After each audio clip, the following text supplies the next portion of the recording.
today we're doing a little something different, out of the realm of what we usually do, but a lot of Yes. reactors are do it, so we gonna do it. Definitely, it's good to be out there sometimes. Test the waters. Yeah. I think this is the video to do it. Yeah. The title is I'm a time traveler from the year 2345. I'm so sorry for what's coming. Cool, man. I feel like this is a video that we're gonna get up on our soapbox. I hope so. Those are the best videos, man. Oh yeah, it riles up the community. Yeah. But before we get in, if you're new here, we're Embrace the Suck 21. Yes, we are. I'm Daniel. And I'm Spencer. Hit that subscribe button, drop a like on the video, and become a part of the community, not just the channel, guys. Big difference. Exactly.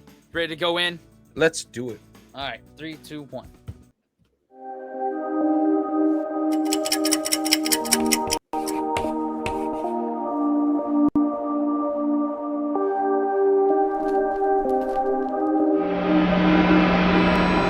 Is time traveling possible? The question of whether time travel is feasible has been around ever since the publication of H.G. Wells' novel, The Time Machine. The novel tells the story of a Victorian inventor who travels back in time to the year 802 AD. Some people believe that time travel is possible in the future, while others dismiss such ideas as science fiction. The late Stephen Hawking entertained the hope that humans would develop time travel technology one day. Meanwhile, there are many who argue that time travel experiences have already occurred.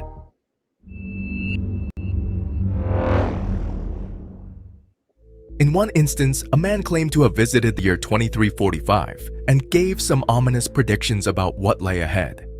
Could one even travel back in time? Who is this mysterious timeline slider that jumps in time? What happens to time-traveling paradoxes? Let's explore the tale of the time-traveling man and his dire prophecies of what is coming for us all. Are you a big believer in time travel? Or not? Oh. I mean, as of right now, I would just be like, bro, doesn't matter. Like, yeah, get something close. Like, you're a time traveler, you're already going to be seen as absolutely insane to 99.9% of people. Yeah. And if it is, you got to prove it. You got to. Mhm. That's you come back from the future. You got to have irrefutable proof, right? Yeah. That's it. That's what anyone's asking for, right? I think I don't want to believe it. You don't want to believe it? I don't want to, because that means we effed around and found out. Yeah. Yeah. And if you're coming back to this generation and hoping that we can change things, you overshot or you undershot. Mm-hmm. Yeah. Yeah. Like, it's like the part from Jurassic Park. It's like they spent so much time wondering if they could, they didn't ask if they should. It's like the internet. It's like the internet. It's like, yeah, look how well we did that.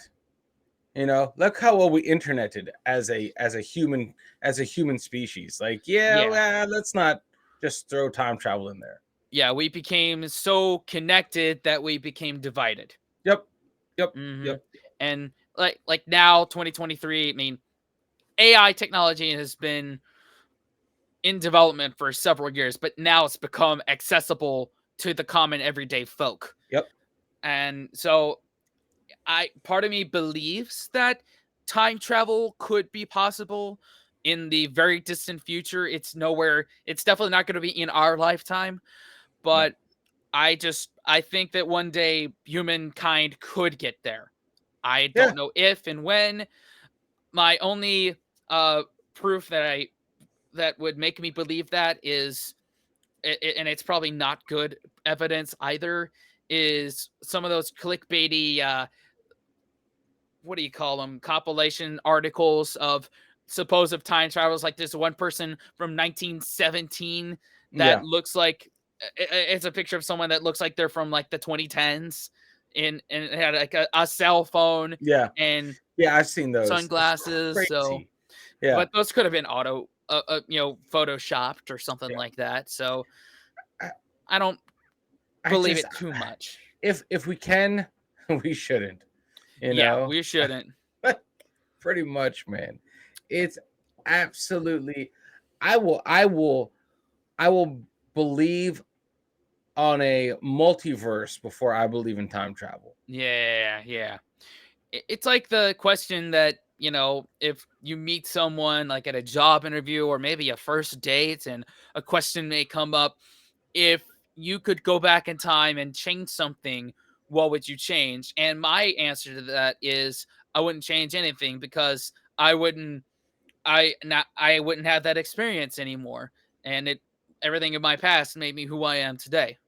Nice. That's a good one. I Yeah. would be like, the day I agreed to sit in this chair answering your dumbass questions. That's we got shit to do. Yeah, You yeah. I give you that one. I'll give you that one. All right. Let's see Oh what this man. time traveler had to say. As a kid, Bielek stood out as peculiar. He entered the world in 1927 and he was incredibly smart. His amazing memory and comprehension earned him the moniker Walking Encyclopedia, since he could recall information verbatim from what he had recently read. At 9 months old, he claims to have overheard a conversation and fully comprehended what was being said. Before watching the 1984 film The Philadelphia Experiment, Al led a very typical existence. He missed the movie when it first came out. The year 1988 was the year he finally caught the film. During World War II, the film's protagonists, a band of sailors, were on the deck of the USS Eldridge and believed they had found a way for the US Navy to conceal its vessels. In the film, the ship's crew mysteriously vanished and was transported through time. Al felt a peculiar sense of recognition after watching the film. He experimented with various New Age treatments after feeling like he was repressing something, and several previously forgotten memories resurfaced. After recalling his past life, Al learned that his real name was Edward Cameron and that he was born in 1916. The folks he called parents were actually legal guardians the state had appointed for him. Duncan, his biological brother, had been hidden from him ever since he buried his past. He claims that as his memories returned, he learned he had participated in the infamous Philadelphia experiment. Oh. According to him, the project began in 1931, and he and his brother joined up to work on it during World War II. He claims that he and his brother witnessed the 1943 experiments firsthand. According to Al, a team of experts was attempting to conceal American vessels from Nazi U-boats. 3 of them were named John, Hutchinson, von Neumann, and Tesla. After having some success in 1940 with hiding smaller vessels, they set their sights on the USS Eldridge 3 years later. Al claims that on July 22nd, a major issue arose. He claims the ship vanished, but that after only 15 minutes, the passengers were delirious and feeling sick. The Navy ordered that testing begin in just a month, despite John von Neumann's pleas for more time. Al and his sibling had returned to the ship. When the ship reappeared, Al and his brother weren't on it. Something was wrong, and the 2 brothers jumped ship. When they finally reached land, it was neither 1943 nor Philadelphia.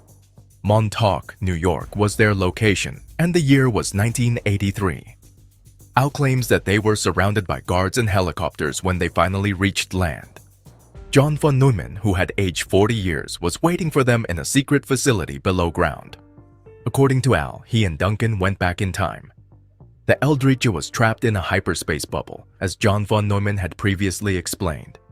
Its continuous expansion poses an existential threat to planet Earth. The only way to stop it, he told the soldiers, was to go back to the ship and destroy the machinery there, and he needed Al and Duncan to help him. The men traveled back in time and destroyed the ship's generators with axes. Time began to mend the rips in it and return to normal. The Eldridge took a trip back in time to 1943. Al blacked out after he destroyed the generator. When he woke up, he and his brother were in the hospital. It wasn't 1943 or 1983. According to him, the year was 2137. While traveling through time, Al says that he and Duncan suffered from radiation burns and were being treated. For 6 weeks, they lived and worked in the hospital of the future. No bandages or antibiotic creams were being applied by the medics. Patients were instead treated with cutting-edge light and vibration energy. All that was shown on TV were old stations, maps, and historical documentaries. He claims that comedies and soap operas did not exist at the time. He found out about the shifts in American geography via watching TV. He claims that the United States lost substantial territory between the years 2000 and 2025. Florida was no more, and in its place was the city of Atlanta. According to Al, the United States ceased to exist as a sovereign nation, and the world was ruled by a military dictatorship. There were just 300 million people on Earth, down from a previous estimate of 7.7 billion. He blamed nuclear weapons as the root of the problem. Al claims that after being healed, he attempted to return to his own time but instead found himself in the year 2749. By this point in time, the world has been ravaged by nuclear war, but humanity has rebuilt into a utopia. According to Al, the problems of money and employment had been eliminated since humanity had figured out how to make anti-gravity machines, and because robots had replaced humans in the workforce. There was peace because there was no need to wage war. Al was suddenly transported back to 1983, but his brother experienced unwanted side effects. His death came at a young age. Al requested that his parents conceive a second child so that he could inherit Duncan's memories and ideas. What? Then, they sent Al back using Duncan's telepathic powers. What? After his memories were wiped, he was returned to 1927 under an assumed name. Whoa. What? All right. This is all so much right now. What? All right. The parts that are getting to me right now is like you can cure people with radiation and like it's like light and beams, things like And that. vibration. That not radiation. That's something completely Yeah, different. we either get more cancer, like uber cancer, or become fucking Incredible Hulk. So Yeah. it's like, it's interesting. Like, what? You know what I mean? Like, it's not up to me to believe. It's up to you to make me believe. Right. You know what I mean? Exactly. I mean, the whole part about United States not being a country anymore, I believe that. Yeah, Florida's not there. Yeah. Yeah. Global warming took it all up, and now Atlanta is now the new Miami. Yeah, it makes sense. It's kind of trending that way. Yeah. And yeah, nukes. I mean, but I feel like that's all right, whatever. I'll say my opinions towards the end. Okay. But there's a lot there. Like we're mixing stuff here, and it's a little weird. The timelines are just jumping. Yeah, he went too far forward. Okay, yeah, fair enough. 2749, and when he was in like 2337. And then he's using his brother's powers to teleport him back. Like that's the part where I'm like, wait a minute, what? Yeah. Wait a minute, what?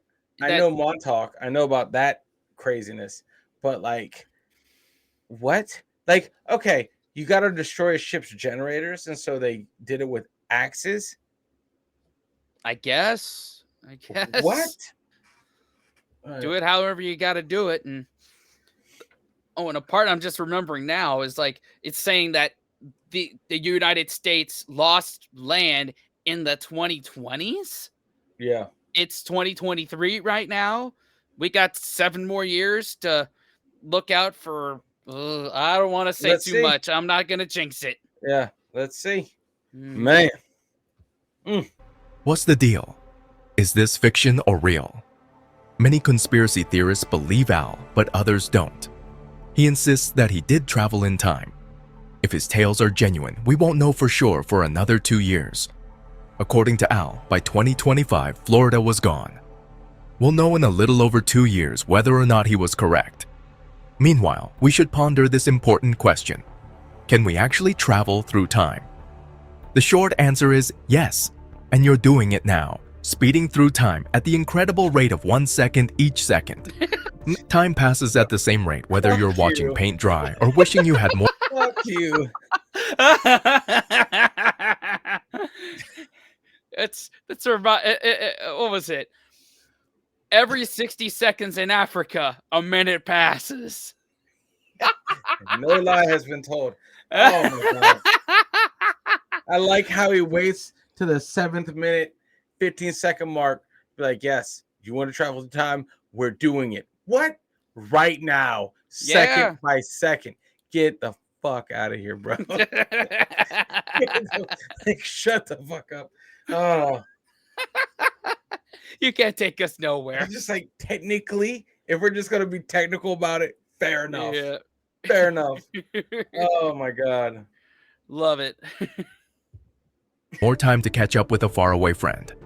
However, the time travel depicted in popular science fiction shows like Doctor Who, Star Trek, and Back to the Future, in which the main characters board a wacky vehicle and speed off into the past or spin into the future, is not the same as the kind depicted here. Time travel stories interact with the concept of parallel universes or alternate timelines when the protagonist must deal with the consequences of altering the past or present based on information from the future.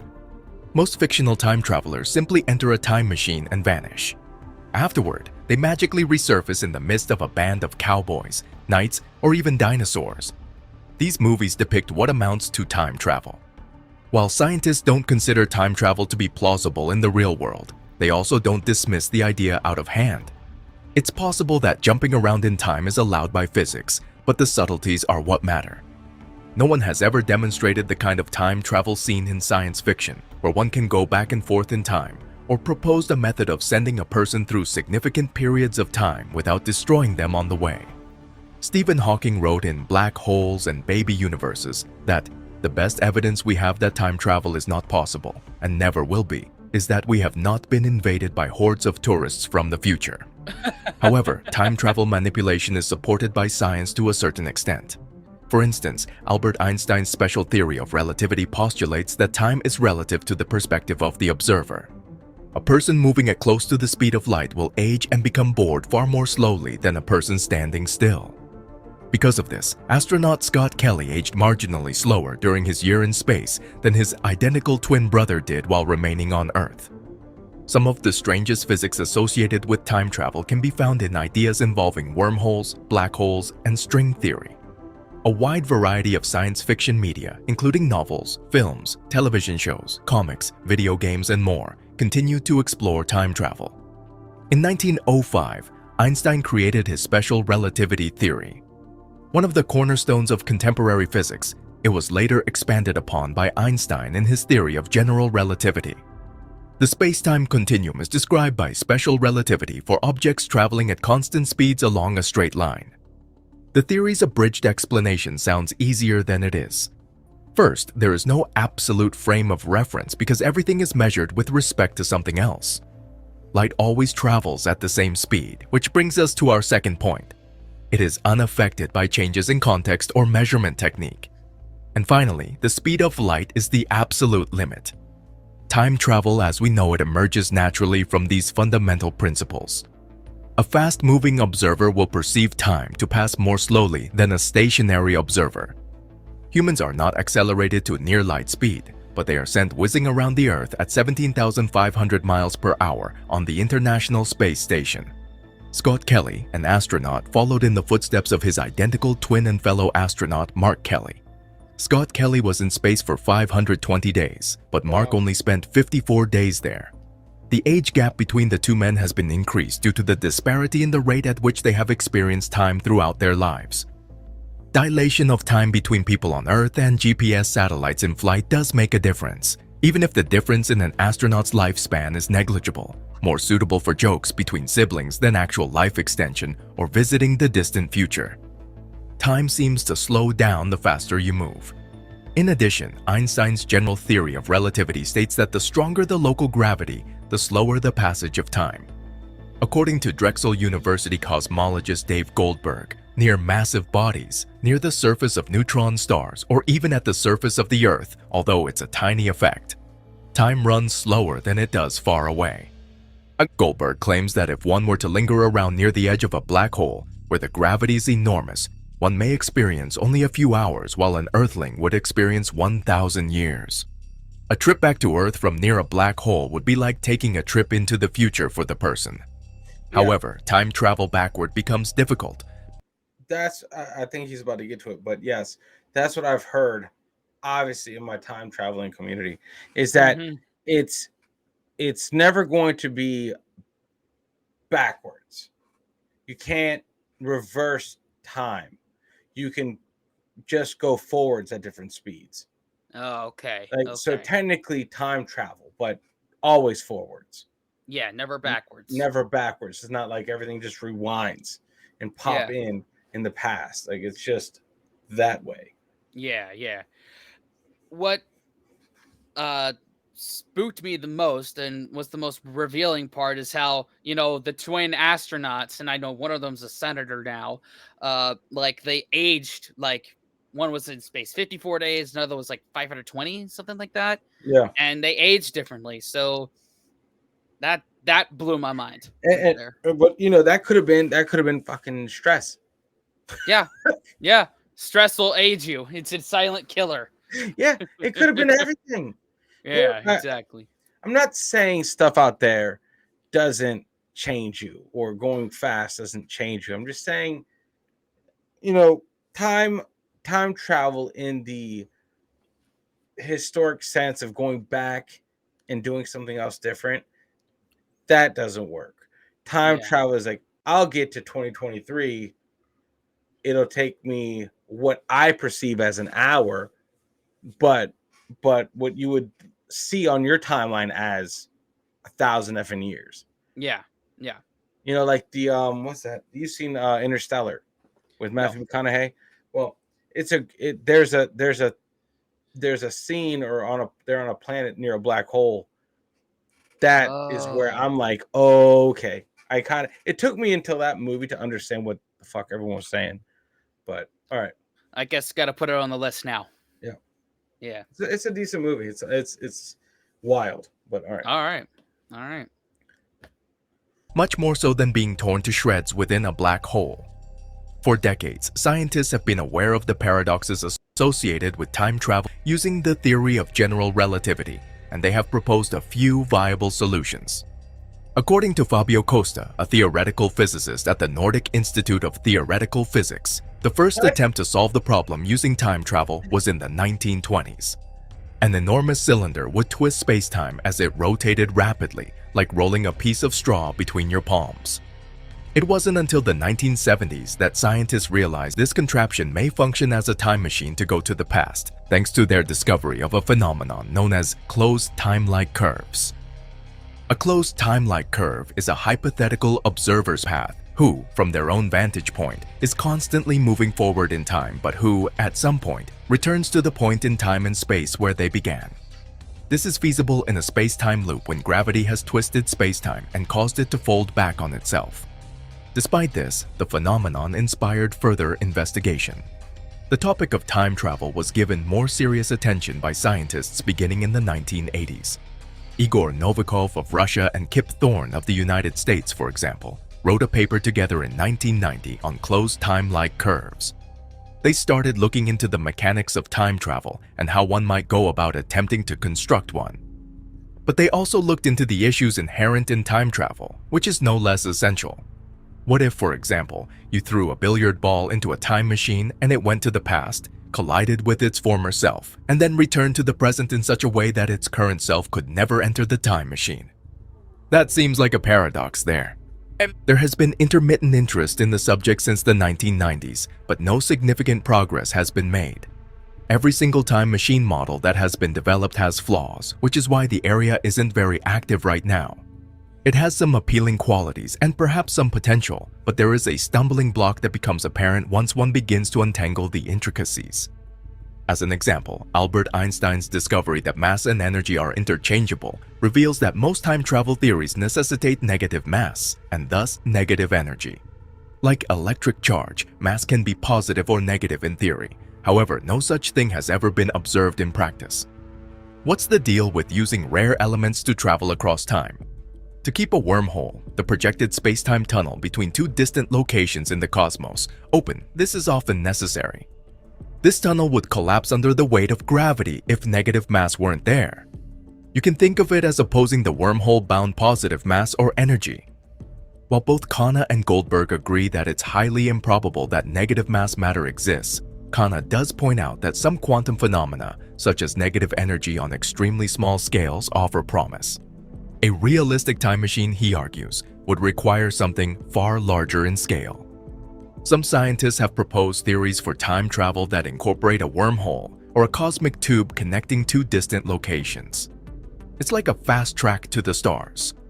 Picture sending the opposite end of the wormhole back to its origin at a speed close to that of light. There is a disconnection between those two halves. Both take place at different times and places. Time travel occurs when you traverse the space between them.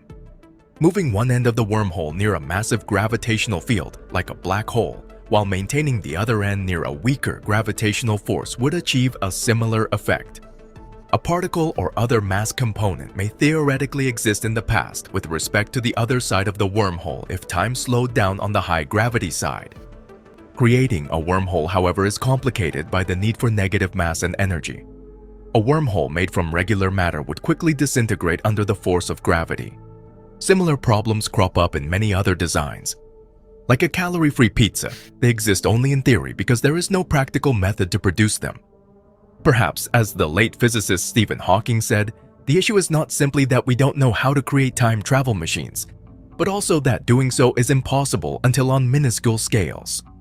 In a paper published in Physical Review D in 1992, Hawking speculated that it seems there is a chronology protection agency which prevents the appearance of closed time-like curves and so makes the universe safe for historians.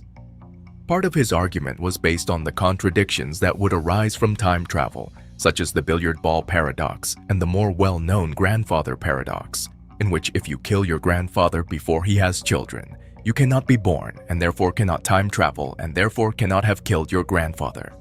You still exist though. Agustin Rayo, a philosopher at the Massachusetts Institute of Technology, is interested in these complexities because they raise questions about more than merely causation and chronology. Additionally, they cast doubt on the reliability of one's own free will. If physics says you can go back in time, then why can't you kill your grandfather? What stops you? He says. Are you not free? However, Rayo has a sneaking suspicion that time travel is compatible with free will. What's past is past, he says. So if in fact my grandfather survived long enough to have children, traveling back in time isn't going to change that. Why will I fail if I try? I don't know because I don't have enough information about the past. What I do know is that I'll fail somehow. If you went to kill your grandfather, in other words, you'd perhaps slip on a banana en route or miss the bus. You wouldn't be able to complete the task for totally ordinary reasons. The future of traveling across time is uncertain, and no one from the future has shown up to inform us about it, except for Bielek, from whom we have yet to get confirmation of his story. Do you think we have people from the past or future present amongst us? Thanks for watching another episode of Voyager. Wow, that was a lot to take in. But, you know, at the end there, when he came up with the grandfather paradox, that just kind of wrapped everything up for me personally. It's like, if you go back in time and kill your grandfather before he has time to have children, would you exist? I don't know. Right. Like, you know what I mean? Like, okay, let's just say from here on out, we just assume that it exists, right? For giggles and shits, right? Yeah. I feel like if one were to go in the past, right? One were to take a trip back, that's probably a one-way trip. There's no going back to where you came from. I just don't see that happening because everything could have changed. And what was it like? You take a time machine, and usually anyway, what the fuck am I even talking about, bro? It's effing wild. I know that possible time travel to the future through the manipulation of speed and gravity could be where we feel like it hasn't been that long, but it's been thousands of years. Right? Yeah. I see how that could maybe in a weird, perfect Fred Hammond fucked up Jurassic Park way work, but you're not going back. Yeah. Just There's no going back. There's only going forward. And I see that. So I don't know, man. I don't know. Like, yeah, I'm just kind of at a loss for it myself. I don't know enough about science and quantum mechanics, and I was just, you notice that both of us were just watching it. We weren't reacting to it. We're just taking it all in. I'm just like, why? Even if it did exist, would it matter? Would it matter? Okay. For me, in my little world that I live in, all right, if someone came back from the future tomorrow, it was like, oh my God, you guys are going to destroy the world. And it's kind of like, no shit, Sherlock. Tell me something different. Yeah. Tell me who the presidents are. Does Mr. Beast become the president? Yeah, like, or something like, don't just come back and tell me the problems that we're going to face if you don't have any effing solutions. That's just, hey, someday, and I tell my son this, the sun's going to explode. And we're all just going to be effing dust. Yeah. You know, someday, not in my lifetime, or in 300 billion lifetimes of my generations to come, if we even last that long. It's just like, I don't know. I'm just like, dude, if it is, I see it possibly going to the future. Yeah. You know, and that might come on the back end of like space travel. Yes. Obviously. Yeah, I think that's a good point. Space travel is probably going to come before time travel. Well, we'll be able to vacation on the moon before we're able to travel either back in time or forward in time. Yeah. Or they're going to have to, in order for us to explore outside of our realm, we have to send people very far away. Yeah. And the only way we're going to send them very far away effectively is essentially time travel or time warp them to the back end of the universe. Yeah. And who would sign up for that? That's a one-way trip, because when you get there, you don't even know if Earth exists anymore. Yeah. Yeah. You don't know what you're going to land on. Yeah. So I'm just saying, I don't think time travel in the sense of everyone thinking time travel is real, or how time travel is. I think that's impossible, but that's me being stubborn. The only thing I do know is every 16 inches in a American house, there's a 2x4 stud. That's it. Yeah. Yeah. I feel like time travel, like those who have been working on it for all this time and not being able to get it right, I don't want to compare it to artificial intelligence, but the fact that it's taken this long to get artificial intelligence to the masses and used properly, and it still has bugs in it. You know, ChatGPT isn't perfect. No. There's several AI things that are not perfect, so it's going to take a lot of trial and error in order to get it right. And even then, I feel like maybe this is my cynicism of the whole thing, and you might agree with me on this, is the upper 1/10 of 1% would use it for evil. Yeah, that's how it is. That's how it always is. Yeah. No one uses technical advances for good until it's in the 99%ers hands. Yeah. Does that make sense? Yeah. Like, because there is no morality, no compass at the 1% level. They're just zeros and ones and money. That's it. Nothing else exists up there. So, exactly. How do we make money off this thing? Yeah. And then if everyone has it, then, dude, could you imagine the gaggle fuck of a world we live in? Yeah. You know, now here's the other thing is, who are these test people going in these quote unquote time machines? They're going to be turned into fucking pink mist, dude. Yeah. Like I said earlier, like, who's volunteering for this? I don't know, man. I don't know enough. And I'm going to stay skeptical. You know, the people that come from the future, I'm like, okay, great. I'm not saying that's different than like premonitions, right? People have premonition, excuse me, like predictions, visions, and sometimes they can be proven true, right? Sometimes they come true, sometimes they don't. So it's just, I put that on that level. It's like, oh, okay, you know, this is a warning to you guys. I come from the future. Like, fair enough. Go, go fuck yourself. Like because aliens apparently exist and no one gave a shit. So why the fuck am I gonna give a shit about a time traveler? Like, yeah, exactly. Like the most mind-blowing shit happened and no one batted an eye. No one batted an eye. And I'm like, there could be some truth to that part where there's no comedies or soap operas in the future. Yep. It's already happening. Like we see, that's another sect of it. So maybe there is a little grain of truth. Maybe to that. Maybe. And I know that certain vibrations and stuff like can affect things at the molecular level, you know, and they're making so much progress in the world of like audio treatment, some sort of like hypersonics, like waves.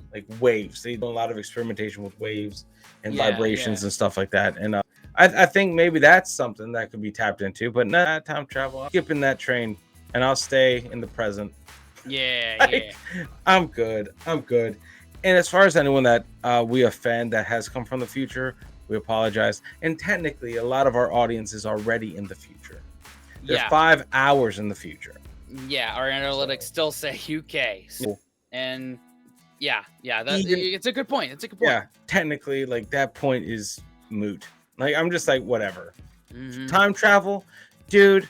I call someone from across the pond. That's a time travel right there. Yeah, you know, and get off the plane somewhere else. That's time travel. Yeah, I have worked night shift before. We've worked yesterday, today, and tomorrow at the same time. It's crazy. Crazy. Hell yeah. Hey, this was a great video. It gave a great start to the conversation of time travel that we didn't know we needed. Yeah. For that, I'd say 2,345 thumbs up. All right, cool. I'll let you rank it. I am just going to be like, that's 2 hard thumbs down for me. I can't. Just for the value of the video alone, like of how great it was put together. Yeah. For the subject matter, I'm giving it 2 thumbs down. That's for damn sure. Yeah. Let's y'all think down in the comments. Let us know. Let us know for that.